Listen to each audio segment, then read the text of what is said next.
Hey, welcome back. Today we're looking at Julius Caesar Act 5, the final act. We've been talking some about the structure of the play because I think that's interesting. Generally in Act 1 you have exposition, setting up your characters, setting and conflict. Act 2 you have that rising action. Act 3 we have the climax, and we saw that in the death of Caesar and in the huge funeral that turned everything on its head. From there on, all of the characters have to deal with the consequences of their actions. And in Act 4, we see how those consequences pan out, what kind of people Antony and Brutus and Cassius are becoming. But all that is ultimately leading to the resolution in Act 5. And as we saw at the end of Act 4, we are expecting a great battle in Act 5, the battle at Philippi. We also have lots of foreshadowing because, as you remember, at the end of Act 4 we saw the ghost of Julius Caesar who came to tell Brutus that he would see him in Philippi. That doesn't bode very well for Brutus. We also mentioned the idea of the prophecy that Antony had said over the body of Caesar, that there would be great bloodshed and violence because of this action, and that the ghost of Caesar would preside over it all. We're going to see that idea continue in Act 5. Act 5 is very exciting, and when I used to teach it in the classroom, we always would go out and act out these big battle scenes. We made armor out of cardboard coffee sleeves. As I've already pointed out, this play is rich with metaphor and rhetoric and great speeches and manipulation and political quandaries. But this final act is also just really fantastic action.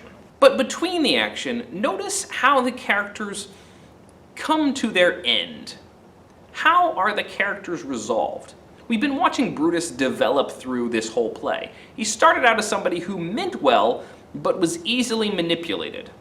He also had lots of moments of poor judgment along the way. How do we feel about him as we come to the close here? Do we see him as a noble figure, or as perhaps a stooge?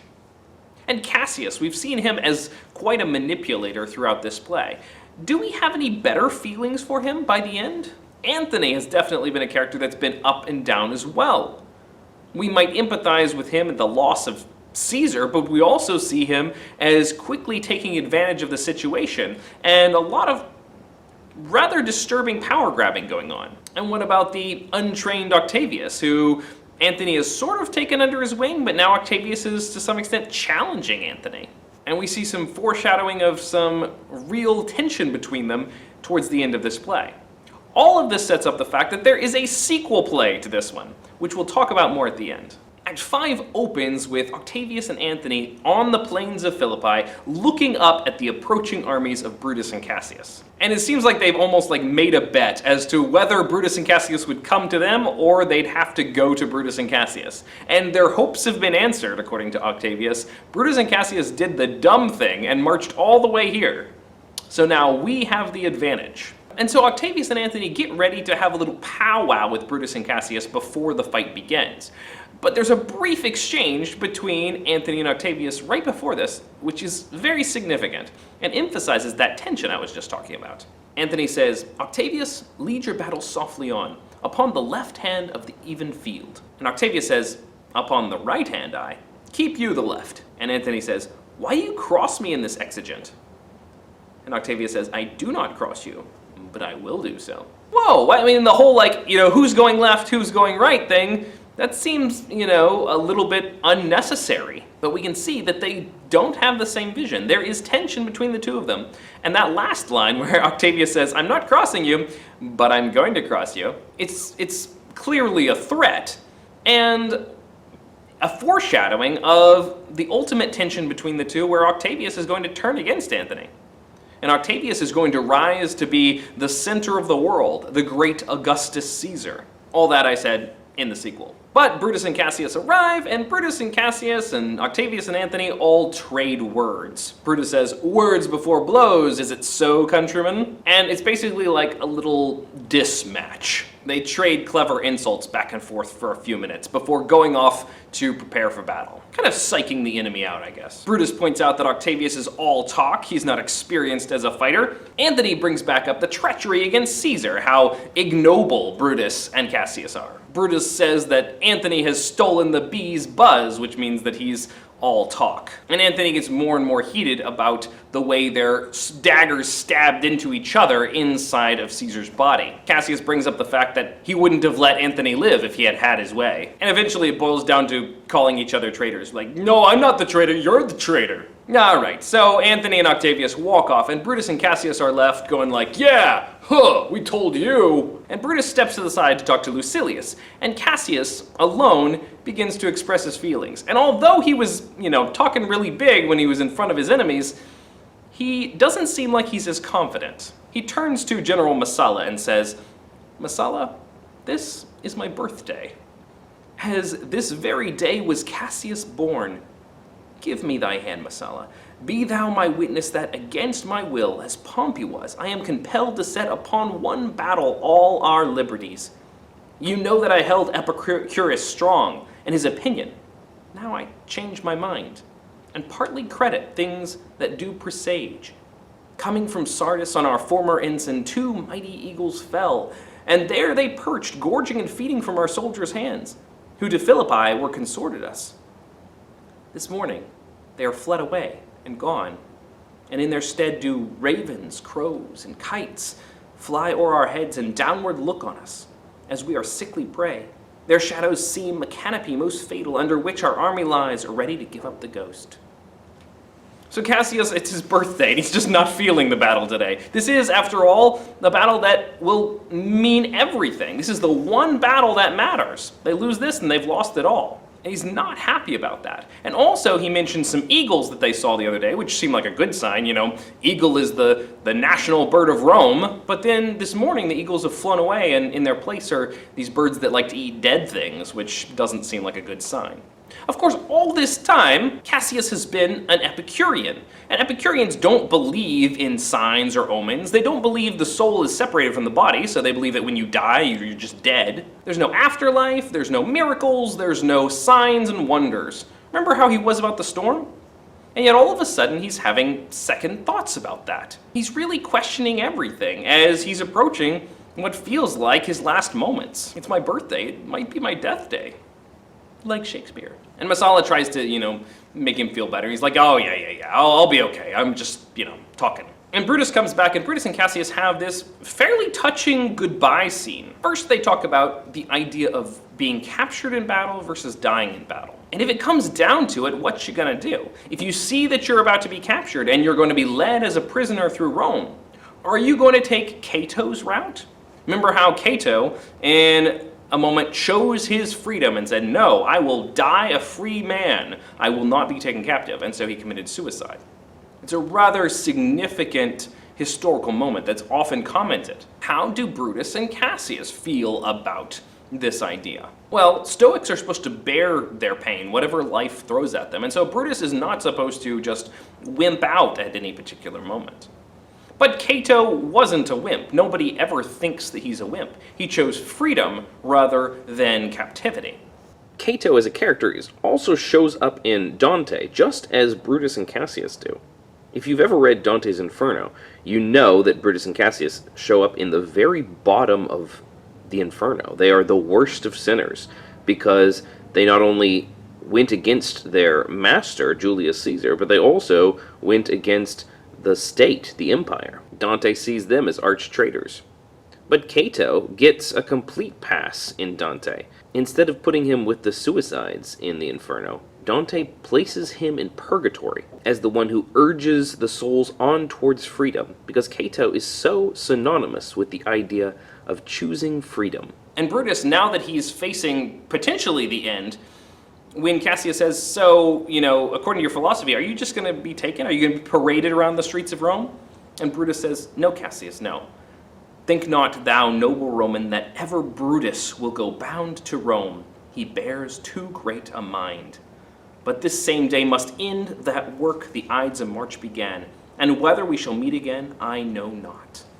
So he says, no, I can't. Brutus. Remember that how the characters sometimes recognize themselves as these iconic, larger-than-life figures? He says, I am the Brutus. I am too big. I bear too large a mind to be led as a captive through the streets of Rome. And that sounds really pretentious, but he's recognizing his figure. He is an iconic figure, and he's not going to step down from that position. And so, recognizing that this is the end, all of what we've done has brought us here. The Ides of March and our actions there have brought us here. It's time to say goodbye. And so then Cassius and Brutus have a pretty touching goodbye, especially considering that we have very mixed feelings about maybe both of them. Whether we shall meet again, I know not. Therefore our everlasting farewell take. Forever and forever farewell, Cassius. If we do meet again, why? We shall smile. If not, why then, this parting was well made. And Cassius reiterates that, saying, forever and forever farewell, Brutus. If we do meet again, we'll smile indeed. If not, 'tis true, this parting was well made. And Brutus, as he's stepping away from Cassius, says, why then, lead on. Oh, that a man might know the end of this day's business ere it come. But it sufficeth that the day will end, and then the end is known. It's a pretty great line. The idea that you never know what the end of a day will bring, and when you're about to face something very challenging and very difficult, it's hard to face, and you always wish you knew what the end would bring, but the one consolation you have is that every day will have an end, no matter how bad it is. And so to recognize that the day will be over is enough. And so we jump into the battle, and we don't get the whole battle, but we get little scenes, little vignettes of what's going on during the battle, enough to be able to get a picture of how things are going. The very first glimpse we get is a good one for Brutus. He's handing orders over to Messala and saying, ride, Messala, ride! Because he sees that Octavius is doing a terrible job on the field. And so here's a chance to press his advantage and knock out Octavius's army. Scene 3, we see the implications of that, though. Brutus charges forward and wipes out Octavius, but he leaves Cassius behind. And so Cassius's army, without Brutus at his flank, is suddenly overwhelmed and overrun by Antony's army. And so scene 3 begins with Cassius watching his men break and flee the field. Cassius himself has just watched one of his standard bearers, the guy with the flag, running away from the field. And so Cassius kills him and grabs the flag to try to hold the line. Pindarus, Titinius, and Cassius are in a bad spot, and it looks like they've just been overwhelmed. But here they are at the edge of a hill. And it seems like the enemy is in their tents. And so Cassius says, Titinius, you rush out there and see what's going on. See if you can get a picture of what's going on. And then he tells Pindarus, stand up on the hill so you can see how Titinius is doing. In the midst of this, Cassius is very discouraged. He says, this day I breathed first. Time is come round, and where I did begin, there I shall end.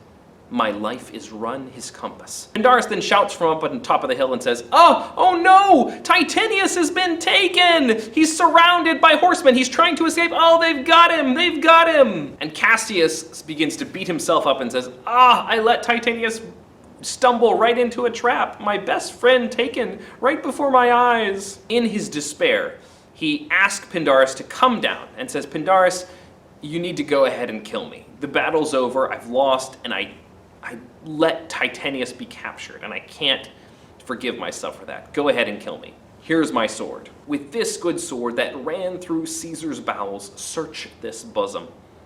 Stand not to answer. Here, take the hilts, and when my face is covered, as 'tis now, guide thou the sword. And so he covers his eyes, he hands Pindarus the sword and covers his eyes and lets Pindarus kill him. And as he's dying, he says, Caesar, thou art avenged, even with the sword that killed thee. And Pindarus is like, well, I guess I'm not a servant anymore, I'm free. And he runs away. Up comes Titinius, who's not captured.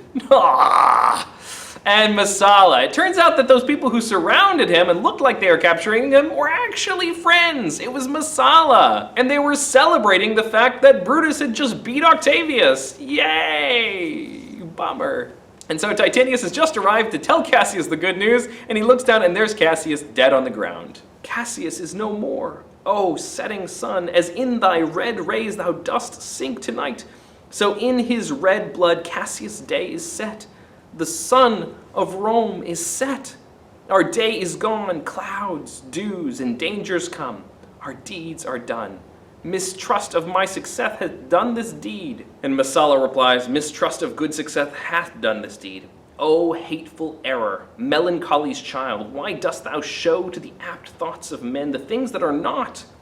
O error, soon conceived, thou never comest unto a happy birth, but killst the mother that engendered thee.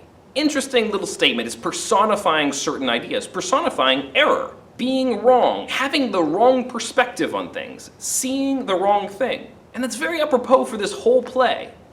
So many of the characters thought they saw how things stood, and they made big decisions based upon errors in judgment. In this case, error is the child of melancholy.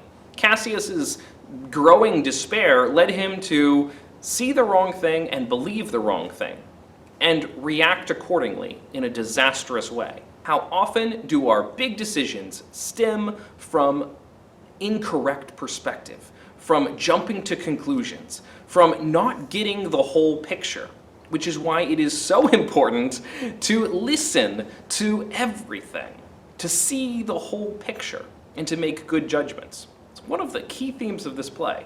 They realize that Pindarus is gone as well, so Messala says, I've got to go tell Brutus what happened to Cassius. You look for Pindarus while I'm gone, and I'll be right back. So Messala leaves with Titinius standing there. Titinius, looking down at his friend Cassius, says, Alas, thou hast misconstrued everything. But hold thee, take this garland on thy brow, thy Brutus bid me give it thee, and I will do his bidding. Brutus, come apace, and see how I regarded Caius Cassius. By your leave, gods, this is a Roman's part. Come, Cassius' sword, and find Titinius' heart. And so he crowns Cassius' body with the laurel of victory that Brutus had over beating Octavius. And then he lies himself down and stabs himself. Another big hero dead! Brutus and Messala rush up, and they're like, where's Titinius? Oh, he's dead too. And Brutus says, O Julius Caesar, thou art mighty yet. Thy spirit walks abroad and turns our swords into our own proper entrails. Right? The ghost of Caesar is presiding over all of this.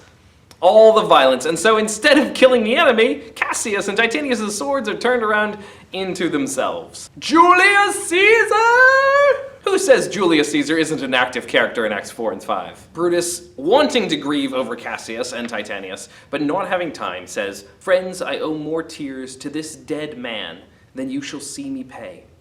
I shall find time, Cassius. I shall find time.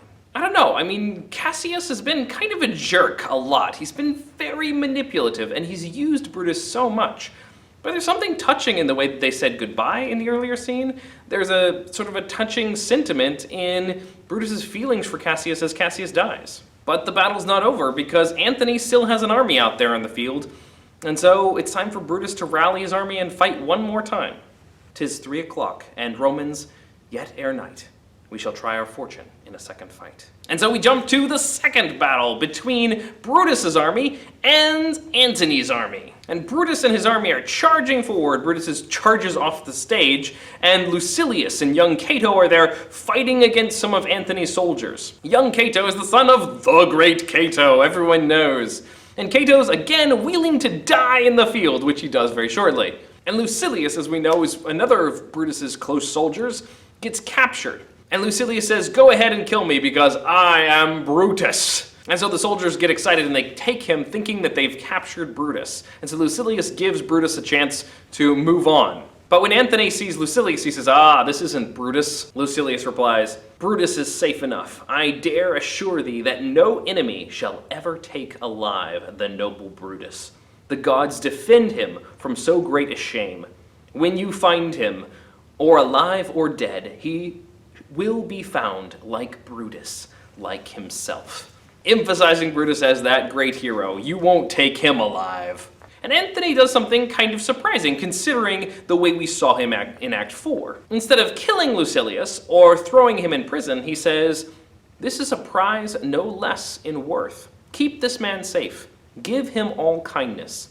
I had rather have such men my friends than enemies. Antony begins to see, now that we're finally getting rid of Brutus and Cassius and this whole faction, it's time to start moving towards peace. moving towards reconciliation. Scene 5. We come across Brutus and his poor remains of friends, as he says. His army has been decimated by Antony's, and there are only a few of them left who are the stragglers who are fleeing and escaping. They're exhausted, they've fought through 2 huge battles today, and they're leaning against a rock, winded. Brutus whispers something to his friends Clytus and Dardanius, and they both act very surprised. Afterwards, they go over to each other and say, what did Brutus tell you? And he has asked each of them to kill him. And of course they refuse, because they're not going to kill their friend. And then Brutus steps up to his friend Volumnius. And we actually hear the conversation. Brutus says, "The ghost of Caesar hath appeared to me 2 several times by night, at Sardis once, and this last night here at Philippi fields. I know my hour is come." Caesar's ghost is still here, and as he promised, he's already appeared to Brutus on the field. We didn't get that exchange in the play, but Brutus now knows this is his last hour. And he says, "Because you love me, Volumnius, I want you to go ahead and kill me, please." But Volumnius says, "No, I can't. That's not an office for a friend." And all of a sudden, the sounds of the battle, the alarm, comes closer. And they say, "It's time to run. We got to run again." And Brutus looks around and sees one more person who has been sleeping this whole time, Strato. In his exhaustion, he just collapsed and fell asleep. Brutus says, "Farewell to you, and you, Volumnius. Strato, thou hast been all this while asleep. Farewell to thee too, Strato. Countrymen, my heart doth joy that yet in all my life I found no man but he was true to me. I shall have glory by this losing day more than Octavius and Mark Antony by this vile conquest shall attain unto. So fare you well at once, for Brutus' tongue hath almost ended his life's history. Night hangs upon mine eyes, my bones would rest, that have but labored to attain this hour." He knows his end is coming close. I love the line where he says, "I found no man, but he was true to me. Everyone in my life has always been a loyal, faithful friend to me." Which is something that, at least that's his perspective on things, right? The alarm sounds again and everyone yells, "Oh, run away, run away!" And they all begin to run. But Brutus says, I'll be there in just a minute. And he grabs Strato. "I prithee, Strato, stay thou by thy lord. Thou art a fellow of good respect. Thy life hath had some smatch of honor in it. Hold then my sword and turn away thy face, while I do run upon it. Wilt thou, Strato?" Strato says, "Let's shake hand first, and then yes." And so, in an interesting contrast to the way Cassius dies, Cassius is like, "I'm gonna hide my eyes, and you run and kill me." Brutus says, "Here, you hold my sword, and you can close your eyes. You don't have to look. I'll do the looking. I'll run on the sword." As he dies, Brutus says, "Caesar, now be still. I killed not thee with half so good a will." And so, Julius Caesar is avenged. At this moment, Octavius, Antony, and Messala and Lucilius arrive. Messala and Lucilius, who are now in Octavius and Antony's train. They've been captured, and Antony's basically giving them clemency. And they ask where Brutus is, and Strato says, there he is. He's dead. Brutus only overcame himself, and no man else hath honor by his death. None of you can claim to have beaten him. He beat himself. Ha! And Lucilius is like, "Yeah, I told you so.